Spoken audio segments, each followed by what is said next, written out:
अस्सलाम वालेकुम दोस्तों, तुसी देख रहे हो अपना पंजाब टीवी ते मैं तुहाडा मेज़बान अफजाल अहमद। सब तो पहले अपने चैनल ਨੂੰ करो सबसक्राइब ते नाल ही लगी हुई घंटी ਨੂੰ दबाओ क्योंकि साडी लेटेस्ट और बेहतरीन वीडियो साडे दोस्तों तक पहुंचे सब तो पहले। लो जी दोस्तों, जिस तरह तुहानू पता है कि अपना पंजाब टीवी वीरां वास्ते रोज़ कोशिशां करदा है कि अच्छे तो अच्छा जानवर और मकबूल रेट ते जानवर लैके आइए। रोज़ ही तरह अज भी जनाब एक पहलन वैट की वीडियो लैके हाजिर होए। फ्रीजन विच क्रास है। सब तो पहले मेरा कैमरामैन तुहानू वैट दिखाएगा तो मजीद गलबात करांगे मालक दे नाल कि मालक की डिमांड करते हैं। कैमरामैन से वैट दिखाओ, सदी नाल दिखानी है। खूबसूरती वालों कोई कमी नहीं जनाब। पहला सुआ इस वैट ने सुना है, पूछांगे मालकों को कि सून चू किन्ने दिन लैंदी है, की इनका हिसाब किताब है।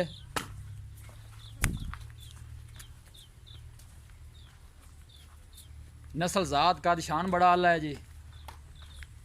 सुआ पहले इस वैट ने सुना है, मुंह चू 4 दंद है। बाकी हर चीज़ मेरे कैमरे की नज़र जनाब। लोकेशन वीरां नूं दसदा जावां, तहसील दीपालपुर, जिला उकाड़ा। तहसील दीपालपुर, जिला उकाड़ा।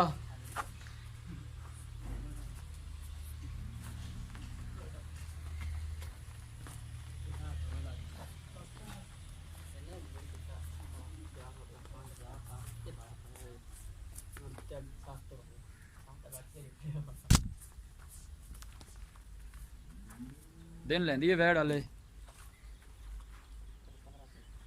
खूबसूरती वालों कोई कमी नहीं। 3-4 उंगल सिंह लगे है जनाब।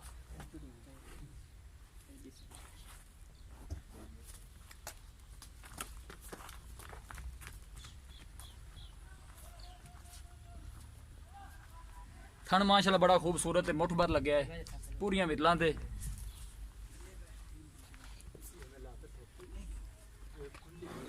बिल्कुल शरीफ ते सब वैड है जनाब।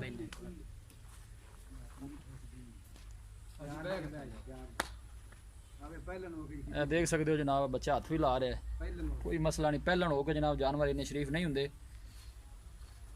बाकी बिल्कुल शरीफ ते सब है जनाब। मुंह चू जनाब 4 दंद है। सूआ पहला है। लो जी दोस्तों, वैड दी है दिखा ते मजीद गलबात करने मालक दे नाल कि मालक की डिमांड करते हैं। भाजन आ जाओ, इधर अंदर ही आ जाओ। ठीक है, इतने आ जाओ, फिर इस पास इतने आओ इस पास। अस्सलाम वालेकुम जी। वालेकुम की हाल है भाईजान? ठीक है। की नाम है जी अपना? इफ्तिखार अहमद जी। इफ्तिखार भाई की हाल है? ठीक अल्लाह दा। वैड केड़ी आप वहाई है जी? जी जी, पहला सुआ है। पहला सुआ जी। मुंह चू मुंह 4 दंद। पक्का 4 दंद है। पक्का 4 दंद। फड़ के विखा सकते हो? खा सकने। विखाओ हाँ जी भला। ठीक है, मुंह चू 4 दंद है जी। दिन किन्ने को लैंदी है वैड सोवन चू? दिन 12 तो 15 दिन लै जावे हले। 12 तो 15 दिन लैंदी है। जी। ठीक हो गया। ये नस्ल केड़ी है? ये क्रास है, जर्सी क्रास। जर्सी ते फ्रीजन दा क्रास है जी। ठीक हो गया। ते की इंदी प्यार मुहब्बत इत्थे मेरे कोल आओ, तुसीं भरा हो जांदे जी। की इंदी प्यार मुहब्बत की डिमांड करदे जी? इनदी प्यार मोहब्बत वाली डिमांड 1,70,000 रुपये। 1,70,000 चो कोई प्यार मुहब्बत है? रेट तो जायज है जी। वैड पहलन है तो शरीफ ते सोहनी बड़ी है। ਹੁਣ ਵੇਖੋ ਨਾ ਜੀ, ਜਿਹੜੇ ਤੁਸੀਂ ਪੈਸੇ ਮੰਗੇ ਨੇ ਤੁਹਾਨੂੰ ਮਿਲ ਕੋਣੀ ਜਾਣੇ। ਜ਼ਹਿਰੀ ਗੱਲ ਹੈ ਕਿ ਅਸੀਂ ਤੁਹਾਡੇ ਕੋਲ ਨਾ ਪਾਂਦਾ ਕਰਕੇ ਆਈਦਾ।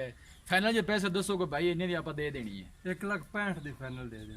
1,65,000 ਚ ਕੋਈ प्यार मोहब्बत है कि कोई नहीं? नहीं, 1,65,000 प्यार मोहब्बत। 1,65,000 फाइनल है जी। ठीक होगा, मेहरबानी। लो जी दोस्तों, वैट दी है दिखा ते मालकां डिमांड की 1,70,000 रुपए और फाइनल कहते हैं कि 1,65,000 च दे देंगे। किसी भी साडे वीर भाई ने वैट खरीदनी होवे, साडा राबता नंबर है 0301 45 52 144। इस नंबर से साडी WhatsApp बनी है। अस उम्मीद करते हैं कि साडे दोस्तों को अज की वीडियो बेहद पसंद आएगी। वीडियो पसंद आवे लाइक ते शेयर जरूर करो। मिलांगे एक अच्छी और लाजवाब वीडियो के नाल। मिलांगे एक अच्छी और लाजवाब वीडियो के नाल। अपने मेज़बान अफजाल है, मैनूं दो इजाजत।